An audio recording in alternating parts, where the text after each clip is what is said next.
किसान भाइयों, मक्का की फसल से अच्छी पैदावार लेने के लिए, बम्पर पैदावार लेने के लिए या फिर मक्का की फसल को नंबर 1 खेती बनाने के लिए हमें उसमें कौन कौन से कार्य करने चाहिए। किसान भाइयों, मक्का की फसल की काफ़ी देखभाल होती है।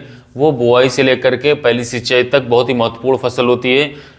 यदि इस समय पर हम मक्का की देखभाल करते हैं तो मक्का भी भुट्टा लंबा आता है और बीमारियां कम लगती हैं। किसान भाइयों, बात करते हैं कि मक्का की बुआई से लेकर के पहली सिंचाई तक हमें कौन कौन सी बातों का ध्यान रखना चाहिए।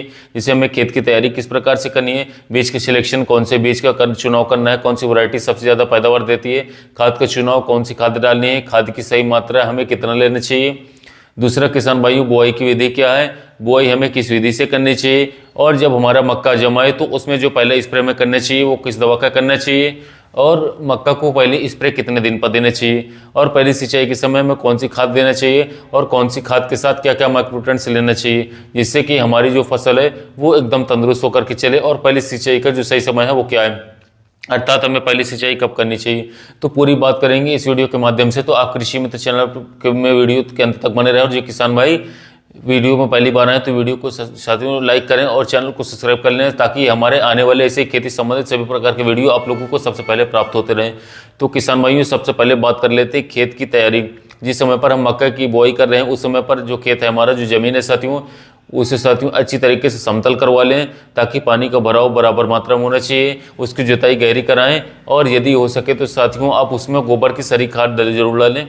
सड़ी खाद डालने के बाद किसान भाई उसका पलेवा करने के बाद अपनी खेत की तैयारी कर दें, उसके बाद आप बुआई कर सकते हैं। अब यदि बीज के चुनाव के बारे में बात करें तो हमें जो अच्छी वैरायटियां हैं जो हमारे एरिया में साथियों जो सबसे ज़्यादा पैदावार देती हैं, हमने उनका चुनाव करना चाहिए। जैसे कि मैं आपको कुछ वैरायटियाँ बता रहा हूँ, जैसे कि साथियों आपकी पानियर कंपनी की आती साथियों 231899, दूसरी साथियों बार क्रॉप साइंस की आती है डेकाल 9108, तीसरी टाटा की है MM 7659, चौथी साथियों बायर क्रॉप साइंस की डेकाल्ब 9165 आती है साथियों, और पांचवी जो है आपकी सिनेंटा की इनके 30+ है साथियों, और इसके अलावा साथियों एडवांटा की 751। इनमें से कोई सी भी वैरायटी को 2025 में चुनाव कर सकते हैं। जितनी भी वैरायटी बताई हैं बहुत ही अच्छे पैदावार देंगी, बहुत ही बम्पर पैदावार देंगी, और प्रत्येक क्षेत्र में आप इसे लगा सकते हैं। किसान भाइयों, बात कर लेते हैं कि हमें बोए के समय पर कौन सी खाद का प्रयोग करना चाहिए।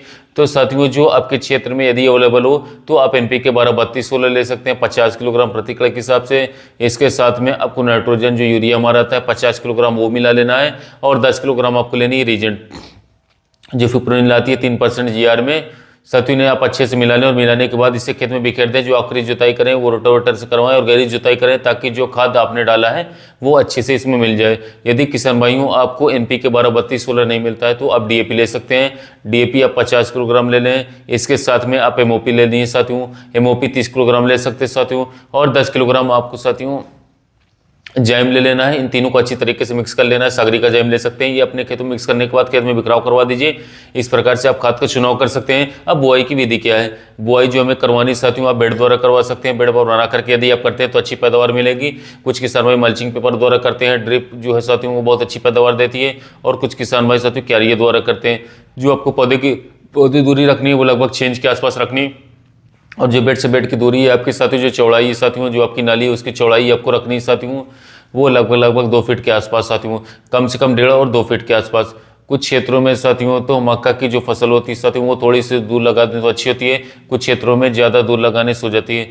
तो साथियों आप 1.5 से 2.5 फीट तक आप इसकी दूरी रख सकते हैं। अब किसान भाइयों हम बात कर लेते हैं हमें पहली स्प्रे कब करना चाहिए मक्के की खेती में। पहली स्प्रे किसान भाइयों जब हमारी मक्का की फसल जम जाती है और 2 से 3 पत्तियाँ हो जाती है साथियों, तो उस समय पर साथियों कुछ 2 नीचे की कीट होते हैं, काली वाली सुंडी होती है, वो जड़ से काट देते हैं, कुछ ऊपर से काट देते हैं, जिससे पौधे छोटे बड़े हो जाते हैं और मक्का की फसल अच्छे से नहीं चल पाती है। इसका हमें पहले ध्यान करना चाहिए साथियों। जब हमारी फसल जम जाए और 2 से 3 पत्ते की हो जाए तो उसमें पहले स्प्रे कर देनी चाहिए। पहले स्प्रे में आपको NPK और 20-20 लेना होगा 1 किलोग्राम प्रति एकड़। यदि आपको NPK 20-20 नहीं मिलता है साथियों तो आप पहले स्प्रे में किसान साथियों जो हमारी नैनो यूरिया आ रही मार्केट में, काफ़ी ज़्यादा फेमस है मार्केट में आजकल, तो आप नैनो की 500 ml की बॉटल ले लें। उसके साथ साथियों आप इमामेक्टिन बेंजोएट जो साथियों 5% SG वाला आता है 100 ग्राम, इसे ले लें साथियों 100 ग्राम प्रति एकड़ के हिसाब से।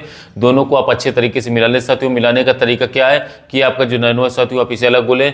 यदि आप इसके साथ घोल देंगे तो दवाई हमारी फट जाएगी। दूसरी आप अलग घोलें, दोनों को अलग अलग साथियों घोल करके फिर एक साथ मिक्स करना है। फिर उसके बाद आप 140 से 150 लीटर पानी में घोल करके स्प्रे कर दें। किसान भाई, इस स्प्रे को आप 2 बार कर सकते हैं। यदि आपकी फसल में नमी भरपूर है तो इसका स्प्रे 2 बार कर सकते हैं। स्प्रे करने के फायदे ये होते हैं, कीट वगैरह नहीं लगते हैं, और दूसरा हमारी फसल में साथियों नमी बराबर रहती है और साथियों बराबर ग्रोथ करती रहती है, जिससे कि मक्का की फसल हरी भरी होकर के चलती रहती है। अब किसान भाई बात कर लेते हैं हमें पहली सिंचाई कब करनी चाहिए। किसान भाई, मक्का की पहली सिंचाई हमें उस समय पर करनी चाहिए जिस समय पर हमारी मक्का की फसल के जो पौधे होते हैं वो मुरझाने शुरू हो जाएं। यदि पौधे मुरझाने शुरू हो जाए तो समझ लीजिए मक्का हमारी पानी मांगना शुरू कर रही है, तो साथियों आप उसमें पहला पानी दे दें या पहली सिंचाई कर दें। अब पहली सिंचाई के समय आपको जो खादें डालनी है वो कौन सी डालनी है, जो सबसे अच्छी खाद होती है साथियों। इसके लिए साथियों आप पहले खाद के रूप में साथियों आपको यूरिया लेना होगा 45 से 50 किलोग्राम, 10 किलोग्राम आपको मक्टेड लेना है, जो मिक्सचर वाली जिंक आती है साथियों, जिसके अंदर मैग्नीशियम, फेरस, कॉपर और इसके साथ जिंक को साथियों बहुत सारी साथियों चीज़ें आती हैं साथियों, जो पोषक तत्व होते हैं, जैसे कि ट्रेसमिन आता है, इसलिए इसका आप इसे 10 किलोग्राम ले लें। दोनों को अच्छी तरीके से मिला करके साथियों अपने फसलों में बिखराव करवा दें या पौधे पौधे में रख दें और बाद में उसकी सिंचाई करवा दें। सिंचाई किसान में हल्की करनी चाहिए या फिर सिंचाई करवाने के बाद खाद का छिड़काव करें। साथियों इसके अलावा पानी ज़्यादा भराव न करें जिससे पौधे सूखे नहीं और गलेंगे नहीं। यदि धूप ज़्यादा निकल जाती, पानी ज़्यादा भर जाता है तो पौधे हमारे सूख जाते हैं, इसका विशेष ध्यान रखें। यदि किसान भाइयों आपको किसी अन्य फसल के बारे में जानकारी चाहिए तो आप मुझे कमेंट कर सकते हैं, मैसेज कर सकते हैं। साथियों मक्के की खेती संबंधित अन्य जानकारी चाहिए साथियों तो हमारे चैनल को सब्सक्राइब कर लें। जो किसान भाई मक्के की खेती कर रहे हैं उन तक वीडियो को शेयर कीजिए ताकि उन्हें भी महत्वपूर्ण जानकारी मिल सके। साथियों मिलते हैं वीडियो में नए टॉपिक के साथ।